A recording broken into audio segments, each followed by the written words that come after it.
Hello అందరికీ welcome to mini vlog. ఈరోజు మార్నింగే టెంపుల్‌కైతే వెళ్తున్నాము. చాలా రోజుల నుంచి అనుకుంటున్నాం గంగమ్మ టెంపుల్‌కి వెళ్ళాలనేసి. కాకపోతే ఈరోజైతే కుదిరింది. ఈరోజు కూడా మార్నింగ్ నుంచి వర్షం పడుతూనే ఉంది. మేము వెళ్ళే టయానికి అలా ఆగిపోయింది కొంచెము. పర్లేదు వర్షం అయితే ఇప్పుడు టెంపుల్ దగ్గరికి వెళ్ళేసరికి వర్షం ఏం లేదు. ఇక్కడ ఒక టెంపుల్‌కైతే వచ్చేసాము. ఇది వచ్చేసి గంగమ్మ టెంపులు.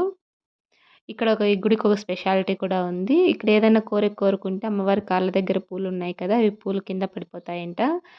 జరిగేలాగుంటే కుడివైపు పడతాయి. జరగకపోతే ఎడమ వైపు పడతాయంట.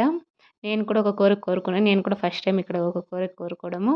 కాకపోతే రైట్ సైడ్‌కే పూలైతే పడ్డాయి. చూడాలి ఎంతవరకు అవుతుందో. ఇక్కడ చాలా నమ్మకంగా అయితే మొక్కుంటారు. కోరికలైతే కోరుకుంటారు. పూలు పడితే ఖచ్చితంగా మనం అనుకున్నది జరుగుతుందంట. ఇది గుడి స్పెషాలిటీ. ఇక్కడైతే పూజ చేపించుకొనైతే ఇంటికైతే వచ్చేసాము. Thanks for watching.